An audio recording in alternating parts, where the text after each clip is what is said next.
Welcome back to another Sunday Stroll. Today I want to talk about something I spend a lot of time doing at my new farm, and that's listening to the land. Right now, everything looks quiet. The fields are covered in snow. It can feel like nothing's happening, but winter is actually when the land speaks the clearest.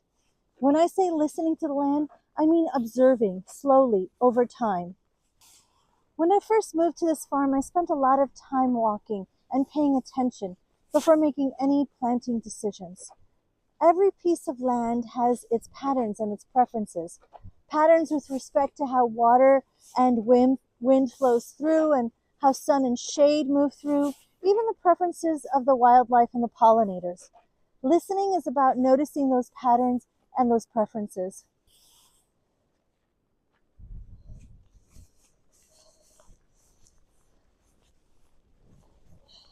This farm is already telling me a lot. My job is to listen and notice.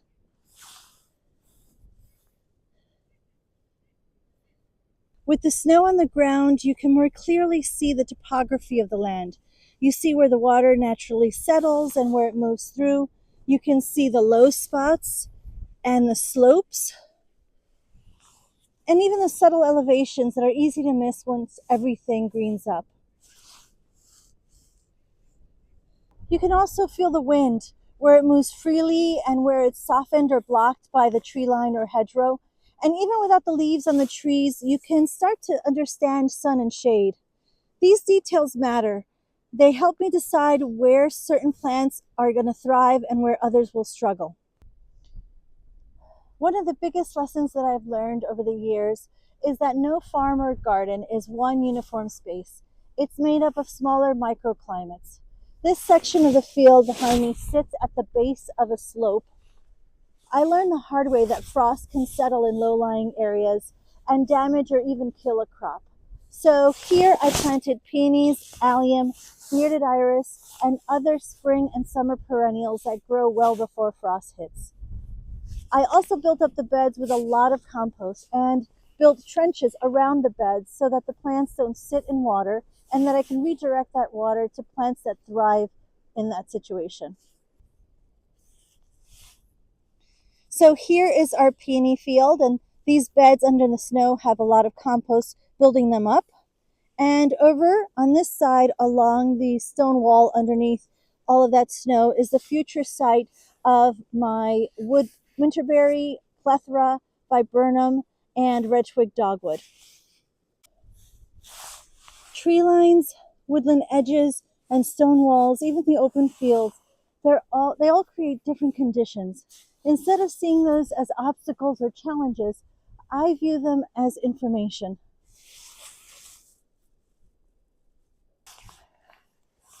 This area right over here by the tree line doesn't get the same intensity of sun as the open field. The wind pattern, the moisture, and even the soil itself tell me it wants different plants, or maybe a different purpose. When I pay attention to that information, I can choose plants and uses for this space that make sense. For instance, the tree line offers filtered light to this area, which makes it a better spot for plants that can suffer from heat stress. It could also be a good spot for people to gather. Woodland edges, like this one over here, often have more organic matter, more fungal networks, have healthier microbial activity and biodiversity, which makes it a good spot for perennials, flowering shrubs, and even plants that are heavy feeders and that need that nutrient density. Listening to the land also means knowing when not to intervene. Not every space needs to be productive. Some areas are doing exactly what they're meant to do: support biodiversity, offer balance, and create a sense of calm. On this farm, I'm intentionally leaving certain areas wild. They support the ecosystem and they also support the experience of being here. There's a lot of wisdom in restraint. As I plan this season, I'm letting what I observe guide what I design or how I design, where crops go, how paths move through the farm, and where people will gather, and where quiet will be preserved. When you work with the land instead of against it, everything becomes easier.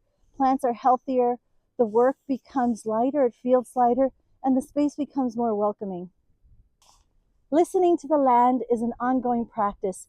Each season adds another layer of understanding, and on a new farm, this is just the beginning of that relationship. I'm learning this place slowly, and I intend to keep listening. If you have a garden or a yard, or even a landscape that you walk regularly, I invite you to try this, especially in winter. Take a walk without a plan. Notice where the water moves, where the wind shifts, where the snow piles, where things feel protected or exposed. You don't need to change anything just yet. Just notice. Thanks for taking a Sunday walk with me. I'll see you next week.